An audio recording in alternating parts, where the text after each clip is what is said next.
You're listening to the Academy Podcast, presenting an innovative curriculum for personal growth. Sit in on exclusive conversations with influential people as they share the secrets that made them the front runners in their industries. Now here are your hosts, Austin and Kagia. What's going on? Welcome to the Academy Podcast with Austin and G. I'm G. He's Austin. What's good? What's going on, Chief? Long time no see, man. At least on this side. On this, right? For a little bit, we made some adjustments, but we back in the pod space. How you feeling? Yeah, and for those of you all who are listening on Spotify or iTunes, so what he's referring to is a whole new look. So if you're on YouTube and Facebook, you're aware that this thing don't look the same as it used to be, and that's all thanks to Austin, who has been humping, learning all these things, upgrading all his equipment, spitting it out, making it look good. So appreciate you, Doc. Glad to work with you, man. Man, I'm glad. Let's get it. What's good with you? It's been a while. We gotta tell me something, man. Right. Well, I mean, come on. It's been long enough where I got a lot to tell you, but based on who we got to interview, I'll tell you this. So what holiday was it? Maybe Father's Day. I got this gift where every week I get a question that I'm supposed to write a story to and put pictures on it. Yeah. And I got the end of the year. There's supposed to be a book published. It's called Storyworth. So I'm doing that, and I start realizing this though. When I'm looking at YouTube, those little commercials that come on unsolicited, right? You got to wait a few seconds before you can put skip. Like those commercials, I've been getting inundated with Storyworth commercials. Yeah. And every time those commercials come on, it's somebody like 90, 100 years old. They're talking about my kids got me this, and I'm able to tell the stories and all this kind of stuff. And I'm like, my wife got me a present fit for somebody that quote unquote is about to die. Yeah. Because it's like, get these stories out before it's too late. Like hear your grandparents' stories, hear your parents' stories before they die. Yeah. But to tell the truth, man, even though it's for people a lot older than me, man, I'm getting a kick out of it. I'm having a ball. Going through all my old pictures, thinking of old stories to tell. Man, I'm having a good time, man. So maybe I'm just an old head. No, because they still mean value today, though. I think that's important, man. I think that's good. You gotta look back every now and then, man, and pull stuff that's relevant for today, bro. But I'm excited to pod again. I'm excited to be back in the building. For those that don't know, me and G, we don't just podcast together. We run an entire ministry together, church together. So church has been busy. We've been doing this for almost a year now, man. This is kind of crazy. So I'm glad to be in the space, bro. I mean, you don't have to say almost. You can round up. I mean, when it's only a week That's left, true. You can round up to a year. It's been a year. We've been doing it a year. Yeah. But we glad. Yeah. I'm glad to be back, dog. Academy Podcast, Curriculum for Growth. I'm excited because we about to grow today, man. We about to grow. Excited for this next guest that we got coming to us. Met this brother really through Kirk Nugent's, man. He does a live show on Friday nights at an ungodly hour of like 11 p.m. It goes to like 3 a.m. Yeah.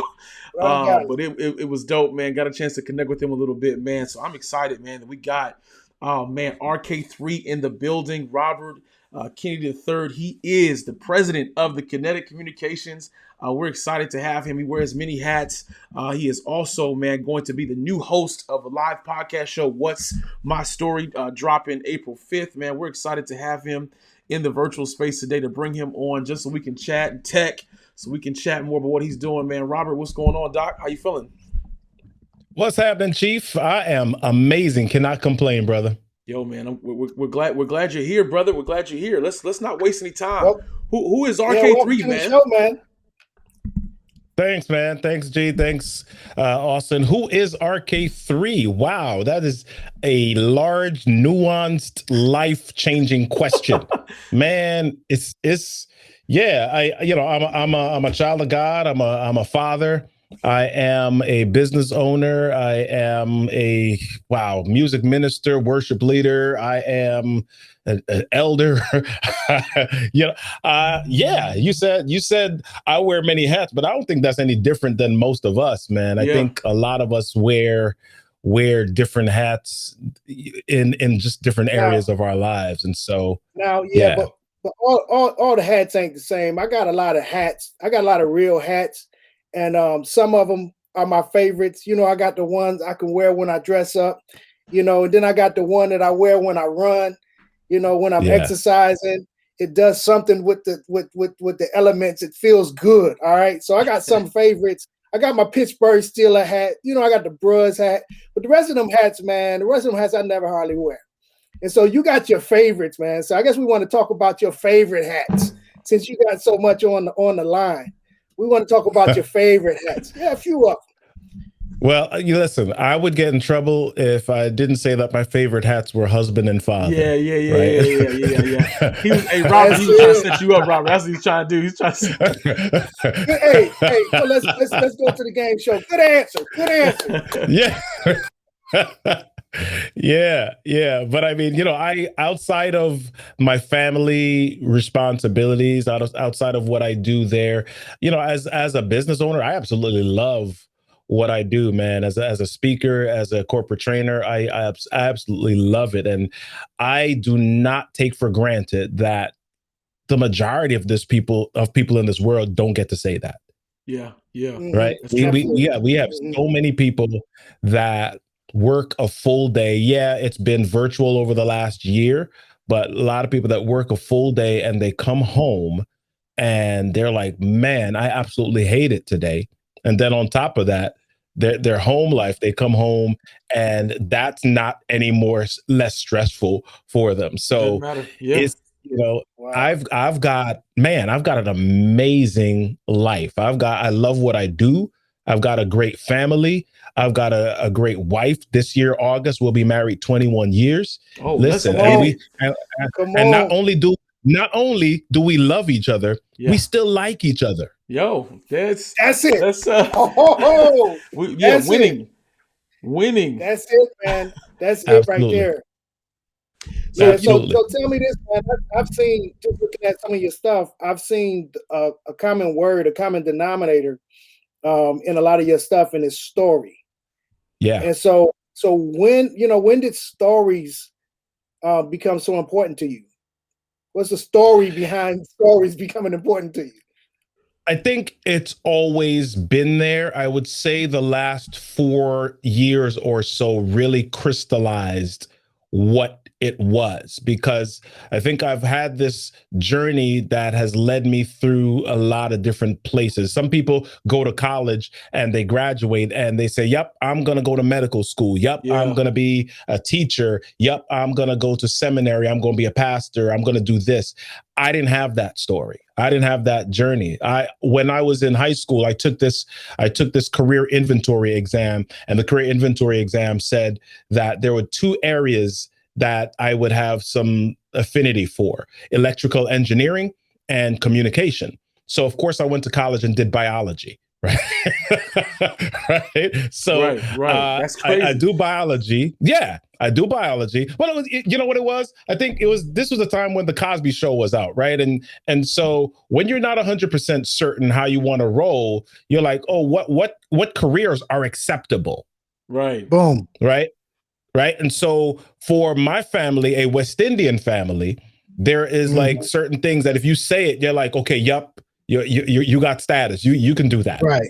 Right. And so at that point, I'm saying, yeah, like, I think I want to become a doctor, man. And then that organic chemistry hit me like second year of college. I was like, no, sir. It was a wrap.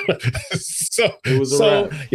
Yeah. So I graduate from college. I'm working as a mental health counselor. I move up a little bit and I become a director in this mental health organization. And I joke a little bit and I say, working in mental health prepared me great for my next job as a 7th grade teacher. So I moved from there to 7th grade. I did 7th grade for 1 year. I moved into high school. After that, taught high school science for 7 years. I was a biology faculty for an online university after that for 2 years. Inside of all of that teaching time, I started several businesses. I started an online gospel music promotions portal. Come on. And yeah. So this was like back in the day. This was 2002, 2003, back then, man. And so I started one, and we actually were like number 3 in the nation for visits, for like, we were like the number 3 ranked site in the nation, right? You know, we had an internet. We were one of the first sites that added an internet radio station to our gospel site, and so the traffic was like crazy through the roof. So did that. I started a web development company because some of the artists that we interviewed didn't have websites. Ding, ding, ding. Business idea, right? So we do that. I was a real estate agent, all, you know, underneath all of that, right? So yeah. So in 2008, we moved from Massachusetts, where I was living at the time, to Maryland, and I was still teaching. I still had my online faculty job, and 10 days after we came to Maryland, I lost that job. Didn't, you know, yeah, 3 kids under the age of 5, just moved 400 miles away from where we were, right? To a new state, new place, you know, didn't have anything set up. So I'm doing the regular things, sending out emails, sending out, you know, hopping on Indeed, Monster, whatever, trying to find it. Nothing. No responses. I mean, it would have been something if I got interviews and then the interviews didn't go well. I wasn't even getting responses. I wasn't getting nothing. And this was literally, I didn't admit it at the time, but this was literally God saying to me, I made you for something different. I need you to trust me. Right. And so this is, I mean, now all the other things that you had started, were they producing income? Yeah. So the other gigs were producing income. The thing was, I was also working as a teacher full time. So I had cover, right? I could have stopped any of those other things at any time, and I still had cover. And, you know, I was still figuring out some things. So I didn't know how hard I wanted to go for some of those things. Right. And although I was going hard, my wife laughs at me and she's like, yo, you got 2 speeds, 0 and 100. Right. so, you know, that but the thing is, when I lost that teaching gig, now I didn't have the cover. Right. I didn't have anything else. And on top of that, I had just moved to a new state. So at this point now, I'm trying to figure out how to recover some income and try to do some things for my family. And I'm not getting any callbacks, I'm not getting any job responses. And so I decided I'm going to start contracting. And I get 3 or 4 gigs. And after that, I said, you know what, I could start a company. I start a company. And we're building online courses for corporations and schools, universities. So, you know, we do stuff for universities. We do stuff for Barnes and Noble. We do stuff for Panda Restaurant Group.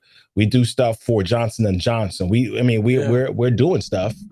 And then, of course, yes, sir. I make a few mistakes with the company, and everything comes crashing down. Wow. So yeah, everything's come crashing down until, I mean, so much so to the point where, you know, I'm sitting in my living room and, you know, we're in like this 3,000 square foot house on an acre of land. Right. And I'm sitting in my living room and the doorbell rings. There's a dude there with a big yellow envelope. I'm being sued. So, you know, we end up having to leave that house and move into an apartment, 3 kids.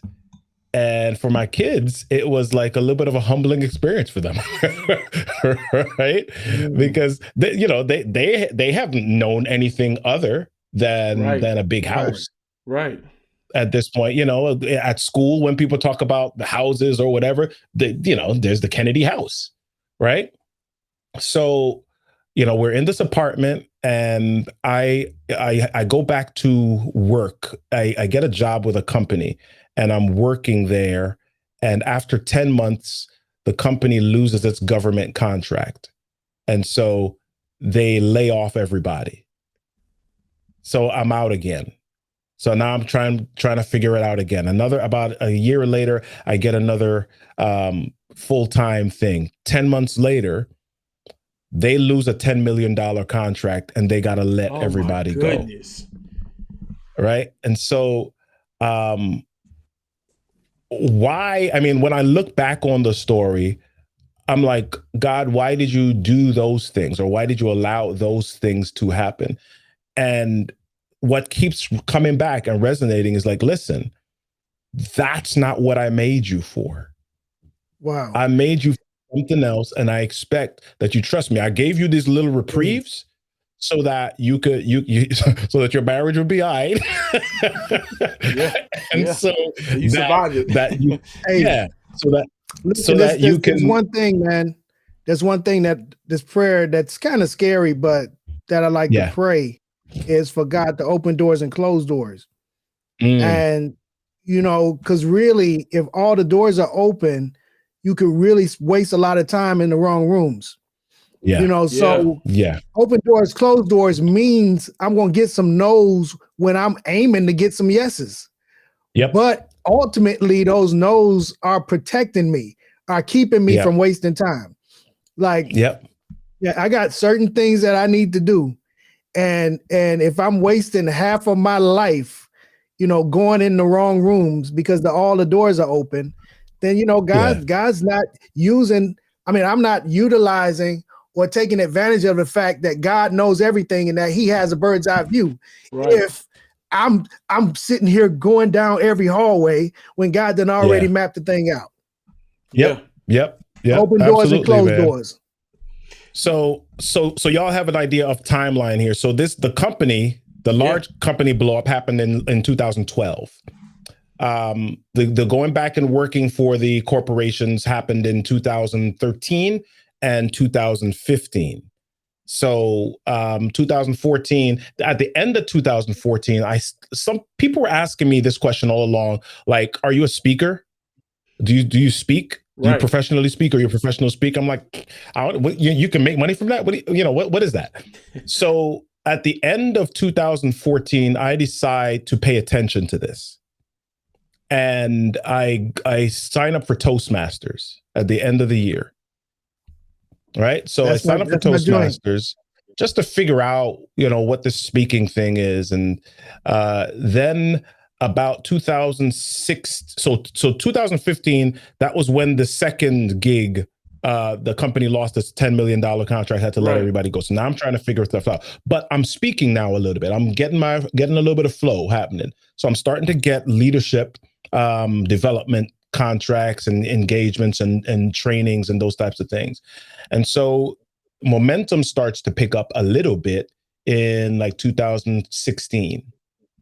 And so at this point, I start to try to find the National Speakers Association. I'm hearing about this organization for speakers where you can now learn the business end of things. So Toastmasters was teaching me to be comfortable with the speaking on stage, but now to know the business end of things, I joined the National Speakers Association. So that starts to build. I start to make some connections. I start to get connections with universities, and I start being called to train for some different things. And so as that starts to build, I'm like, okay, cool. I start a company. I joined the National Speakers Association in 2017, and I start my company then. And so we're now I can't even claim that we have a good marketing strategy or marketing engine. Okay, really? No. I mean, literally, I've gotten gigs. I've gotten stuff. We've gotten contracts. God has just like these doors that he's opened. I mean, some of them I can trace back to certain conversations. Right. I can trace them back, but I cannot say that I have followed a specific marketing thing and you do this and it's going to get this specific result. Right. He's just opened certain doors. He's allowed certain things to come into my space. I mean, like 3 years ago, 2018, 2017, I was asked to do something for a college or university. And at first I was kind of like, nah, I don't want to do that because the money's not right. Right. And, I said, whatever, let me do it. I'm, burden to hand, let me do that because at this point I'm still trying to grow the business a bit. Because I said yes to that. In 2018, I got the opportunity to become connected with the Goldman Sachs 10,000 Small Business Program, and I got a contract. Wow. Doing that. I got a 2-year contract doing that. So now, here's the blessing. Here's the deal. This is a 6-figure contract, right? Right. Come on. So that's just that one contract. Yeah. Right. And that's aside from everything else that we're doing, that we're building. And I'm still getting other gigs. I'm still getting other things happening. Doors are still opening.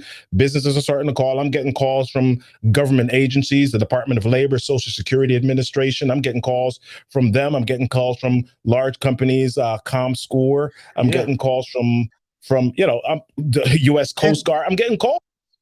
And besides the point that God's blessing you, besides that point, there is supply and demand.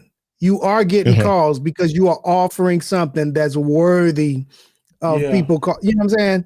Yeah. So well, it's not just that you have something that is worthy of people calling you. I believe that the preparation from years before, starting the business with being able to interview people for the gospel music promotions station, being able to now speak in with Toastmasters, being a teacher and being in the classroom and understanding what education or what engages people. So now here's what happens. When I speak or when I train or when I do workshops, there's a different perspective or a different mindset that I have than people who are just, they went to college and they just became trainers inside of a corporation, right? There's a different energy level. There's a different approach. There's a different understanding of adult learning versus what it means to learn as an adolescent, et cetera, right? So there is a level of excellence that I was already being prepared for. Right. So now when I'm doing it, it's just a little bit more than supply and demand. It's like, we want you, Robert. Right. It's not that we want that subject. It's like, we want you. I get calls now, not about, hey, we need this subject. There's like, we need an energetic training. What you got? Yeah. Can you just come and teach us something? Right. Can you come and share something with us? I mean, like, what y'all need? Yeah. We just want you to come. Just what you got? Right. Right. And it looks like you're constantly producing. I'm looking at your stuff, man, and it's cracked me up because it lists some of your books and then says, and many more. I'm like, you list my books is one word, all right? So one book. You know what I'm saying? Who has and many more? After you've been producing some literature out there, man. Listen, I'm Jamaican. That's Hey, you know what I was thinking about, Robert? You know what I was thinking about? I was thinking about In Living Color, man. I was thinking about the Jamaican family and In Living Color earlier when you were talking about all the streams of income. I was like, this man truly has a bunch of hats, some different vests. Robert, I mean, you're bringing some stuff in. You're doing a lot of stuff, but I want to fast forward now to let's get into COVID-19. We're seeing, everybody's on social media now. We're getting a bird's eye view just of what you're doing. We're seeing everything. We're seeing the storytellers. We're seeing you with Kirk Nugent. We're seeing you on the eCam site. We're seeing you all these different things. And one of the things I just want to ask you and get some perspective from you is, how has Kennetik Communications, because we have actually been blessed by your communications company. They have blessed us with our church. They have blessed us with, just tech stuff that you all have blessed us in a miraculous way. But I want to get into the storytellers. I want to talk about that. How has your ministry, I want to say ministry, not just your ministry, but how has the brand grew, even in the pandemic? Talk to us about that. Listen, so the pandemic, we're just about at a year right now. March 12th, 13th was when things shut down for us in Maryland. When that happened, all of the speaking gigs and training gigs that I had lined up for the next 3-4 months, gone. Right. So in a matter of a few days, there was like a $20,000-$30,000 swing in business. Right. So what happened was my kids' teachers decided that so here's what happened. So Friday, they go to virtual learning. The week after that, they had spring break. So I'm speaking to the teachers, and they're like, "Oh yeah, we're gonna outside after the spring break, we're gonna come back and we're gonna put the kids. We're gonna do teleconferences and we're gonna send them onto like these Google websites." I'm like, "Y'all trying to do teleconference for kids? Yeah, like on the phone for like an entire day? Are you?" I got it serious. Y'all. So I offered to teach them Zoom, right?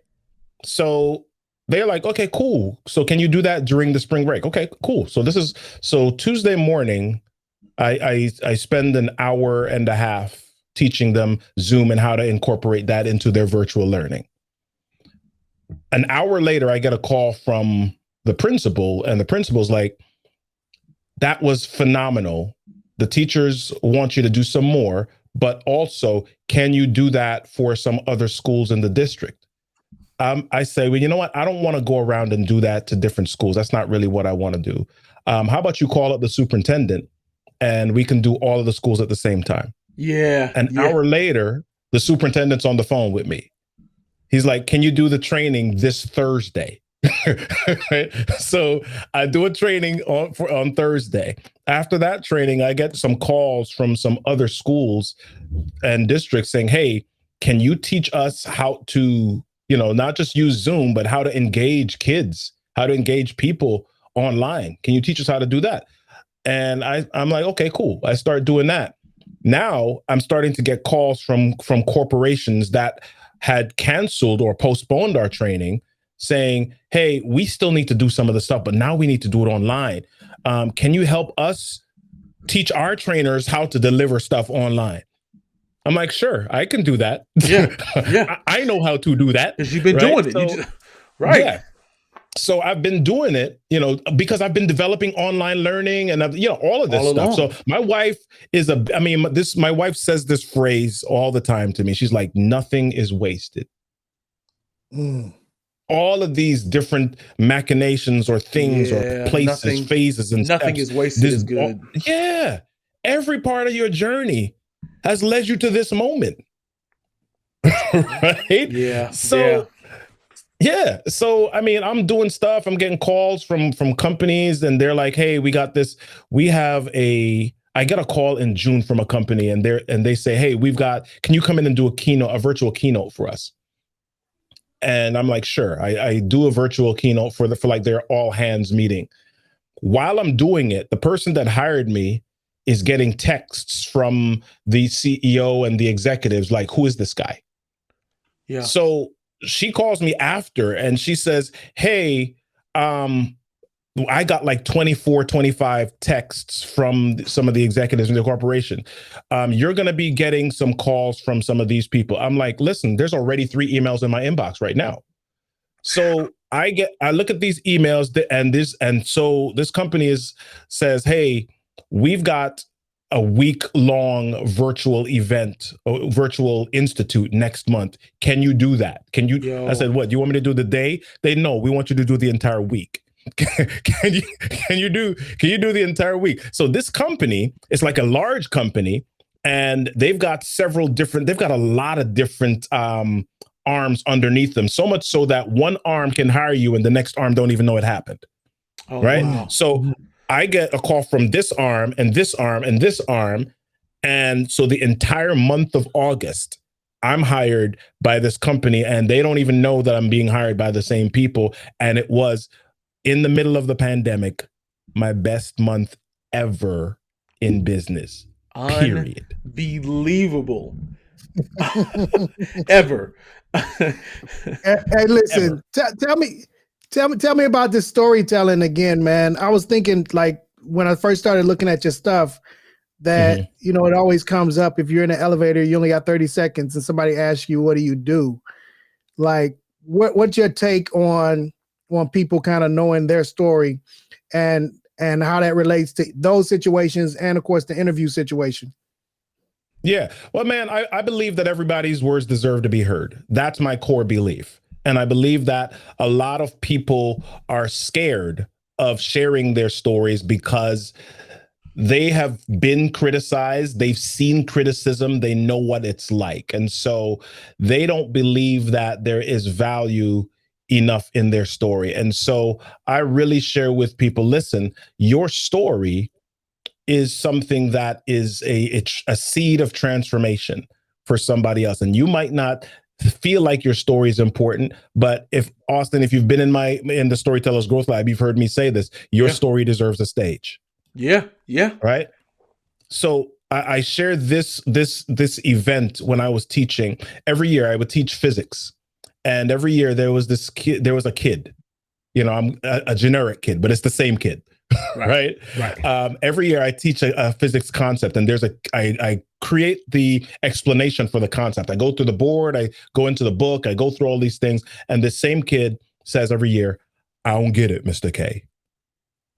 And so I go through in my mind, I'm saying, okay, let me think of another explanation. I figure out another explanation. I share it with the kid again. And the kid says, I don't get it, Mr. K.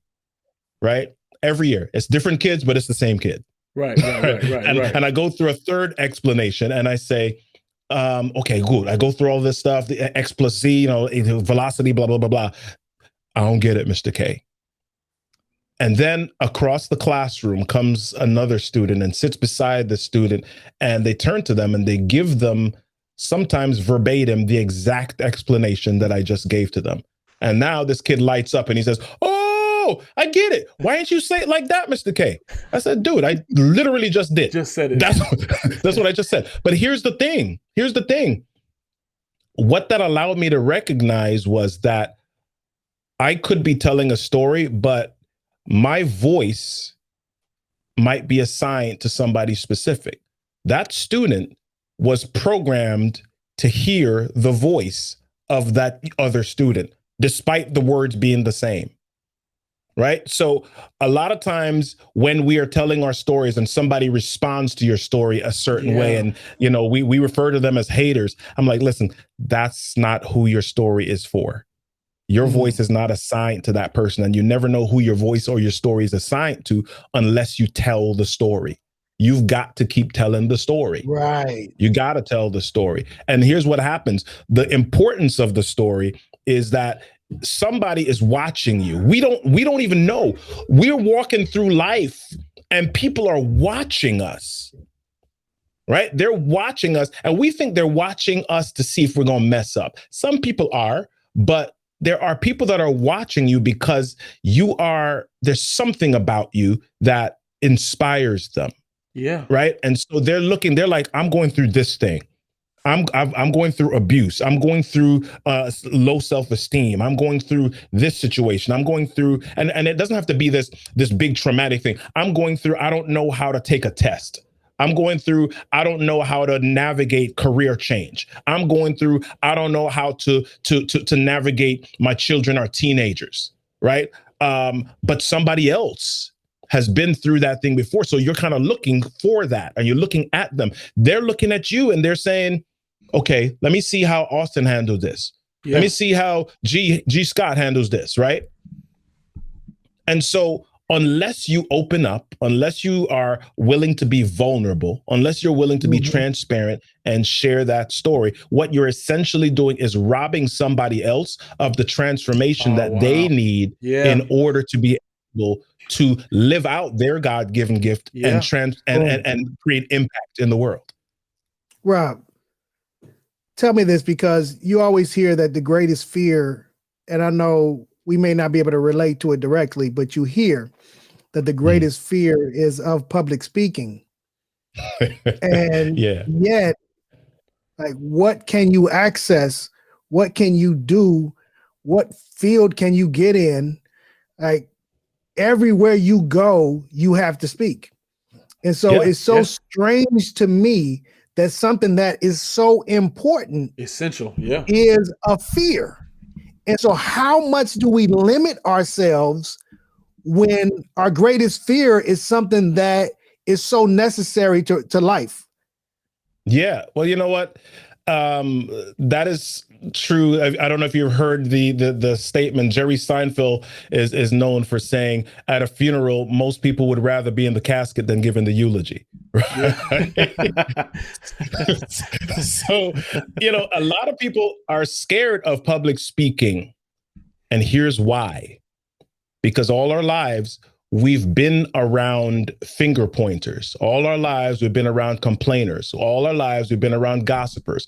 We've been around people who have criticized other people who have made mistakes and made errors. And so we know what it feels like to hear it. And a lot of times, so here's the thing that happens. A lot of times we hang out with people and they're pointing at people, they're laughing and they're criticizing them, right? And we're laughing along. We're like, but it feels different when those same people turn the anger or the vitriol, when they turn the stuff to us, right? They didn't change. They just the direction of their criticism changed. Right? So we hear that, we know what that's like, and so we don't want to be hurt. We want to keep ourselves away from hurt, and we know what people say, what they do, and so we're like, I'm not putting myself out like that. I'm not putting myself in the line of fire. I'm not putting myself in a position where everybody can then look at me, laugh at me, point at me, roll over, and then, especially now, it'll go viral. It's like, that's true. Big Rk3 fail on YouTube. Yep. a million views. Right. So I mean, so what's the answer? I mean, how do we help our people learn how to get past that threshold, or get over the fact that everybody's not going to love what you say? Sometimes you're going to fall on your face. How do we get people past that? Man, there's no quick answer to it. It's like anything else. The answer is, Allen Iverson made this famous practice. Right? That's a fact. That's really what it comes down to: being courageous enough to do something repeatedly. Just practice. Consistently and repeatedly. Because a lot of times people say, I'm not confident enough. What you're saying is that you have a misrepresentation or a misunderstanding of what confidence is. A lot of people think confidence is this thing that is built in, and some people are born with it and others are not. It's this thing that you can just switch off and switch on. No, confidence is repetition. Confidence is doing something repeatedly to the point where you don't really have to think about it in the same intentional way. You just do it. Right. And so I say to my public speaking clients, or people that come to me for coaching about how to become a more confident public speaker, I said, listen, you're not going to switch this anxiety off. There's no magic pill. There's no Matrix red or green pill that Robert's going to hand to you. Is it red or green, or is it blue? I don't remember. It's blue. It's one of the pills. Yeah, blue pill. Right. So Robert doesn't have this pill that he's going to say, take this, and you're going, oh my gosh, I am a confident public speaker. That's not going to happen. Right. And I say, my job is not to help you get rid of the butterflies. My job is to help them fly in formation. So you've really got to just reframe the energy that you feel, and now start putting it towards, something else. It's the same reason why when athletes or football players or boxers, before the fight, they're like, whoo, ha, yeah. They're taking that same energy that would have been nervous energy or anxiety, and they're turning it. Flipped it. They're turning it into energy that prepares them or warms them up for the situation at hand. So, and I think this is so critical for those who are listening. If you're watching, I think for a person that wants to have that voice, is it just that we're afraid to is it a combination of afraid to get the coaching? Is it I'm gonna give up too soon because I don't want to feel what's the first step? In your mind, you're a coach. What's the first step that they've got to do to realize I got to get up, tell my story. I got to get up and speak. I got to hone in on this skill. What would be the first step for you? Step. That's it. Yeah. First step. Oh, No, I mean, my goodness. The really, first step that's like you. That's like you asking me, "Hey, I want to become a better walker. How do I walk?" Walk. You step. Yeah.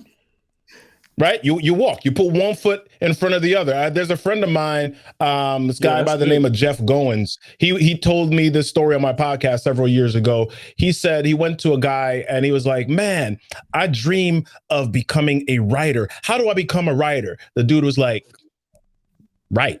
Yeah. You're right. That's it. You got it. So right. how important is it? How important is it to be myself versus emulating somebody else that's out there doing it? How important is it? Is it kind of a crutch or easier to do it the way somebody else is doing it, or tell it the way somebody else is telling it, or to be yourself? Well, you know what? I mean, authenticity always wins, but when we're learning or when we're starting out, we always start emulating somebody else. I mean, I play piano, right? When I was a kid, my mom gave me these books and she was like, "Learn these songs."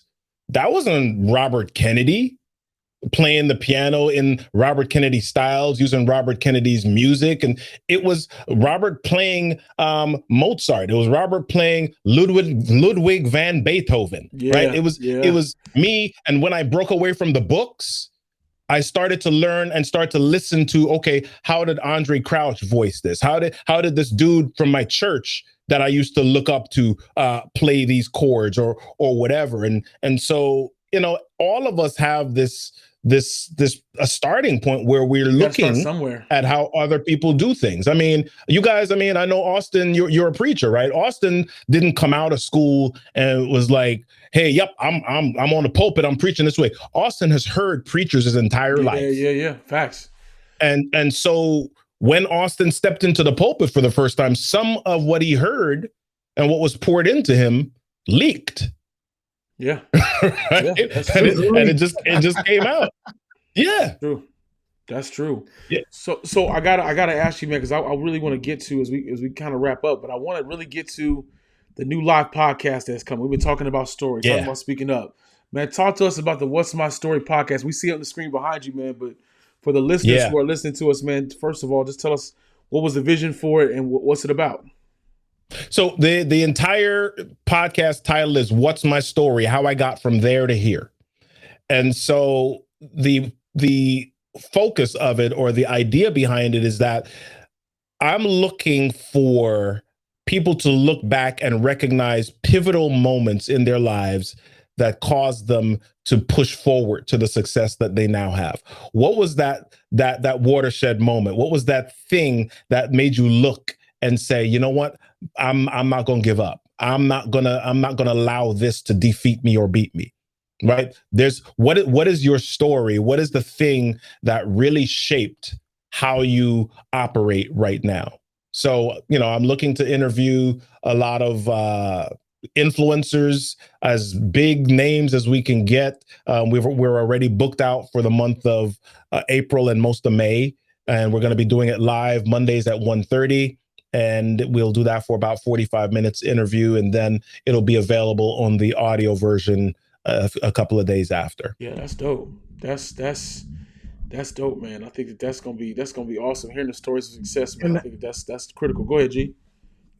I'm just thinking about these stories. How much of your story is what happened to you, and how much of your story is, just in your opinion, who you become because of what happens to you? You like how you feel when the things happen to you and your reaction to the things that's happening to you. I'm just trying to put the muscles on the bones. Yeah. It's all of that. It's all of that, man. I mean, stories really happen in 3 or 4 acts. I mean, stories happen. The 4 essential elements of stories are setting, character, conflict, and resolution. Right. So the setting, what you just talked about, the experiences, what has happened to you, what has transpired over the course of a certain amount of time, or maybe your entire life. The character, of course, is you. Or maybe there are mentors. Maybe there are people in your life that have been a part of that story. And then what's the conflict? What was broken? What was the thing that really, what was the biggest obstacle? What was the thing, the day, the moment that you recognize, oh my gosh, this doesn't work. I've got to do something different. I got to change this. Mix it up. Right. And then the resolution is the thing that you did to fix it, the thing that you did to adjust it, that new path, that new season, that new journey, that new road, or that detour that you took in order to reach that level of success or reach where you are right now. And maybe you're mid-journey, but it's good to hear and to see people that are willing to speak about wherever they are in the journey to inspire you on your whatever toll booth you're at. Yo, I love the fact that conflict is, because in the Christian world, we like to, talk about everything else, but conflict is a part of the story. Like, what movie have you watched that doesn't have conflict in it? Conflict is a part of the story. You want your money back. If the conflict is whack, you want your money back. Yeah, if there ain't no conflict in it, that's true. You need a big purple guy with a big glove on. That's it. So Robert, man, before we let you go, man, talk to us about what's next with the Storytellers Growth Lab. You got a competition going on. You got some stuff happening. Share with us about that a little bit. Yeah, every couple of months we do these challenges, and the challenges is not so much of a competition. It's really just educating people and helping them to gain access to different skills that they can utilize to better tell their stories on different platforms. So in January, we did what was called the Live Stream Confidence Challenge, really pushing people to learn how to live stream, why they should live stream, the 5 different types of live streams. So we did that. And then in March, starting the 21st, March, we do a 5-day challenge, March 21st through 25th, we're doing the Video Storytellers Challenge. So not necessarily live stream, but how do you create stories on video that people want to connect with? And how do you put them together in a way that makes people want to watch? Yeah, that's gonna be hot, bro. That's gonna be hot. Robert, man, thanks for stopping by the Academy Podcast, bro. We appreciate you, man. Appreciate you, man. Thanks for having me. Listen, this is part 1. Now, I didn't write my questions down, but I got a lot more, man. This is part 1. I know we're out of time, man, but this is some good stuff. I know what I have to do. I have to come to the podcast. That's it. There we go. I want some more information. I think that's the end. There we go. Gotta come back. Yo, man, we appreciate you guys always watching us, listen to the Academy Podcast. Catch us, of course, on all DSPs, YouTube, Facebook. Check us out. We can't wait to see you next time on the AP. Peace. God bless. You've been listening to the Academy Podcast with Austin and G. Hit the subscribe button and come again. You can find us on Spotify, iTunes, YouTube, and of course, Facebook. Oh yeah, and if you know someone who could use the information you just gained, take a minute to share. Much love from the AP.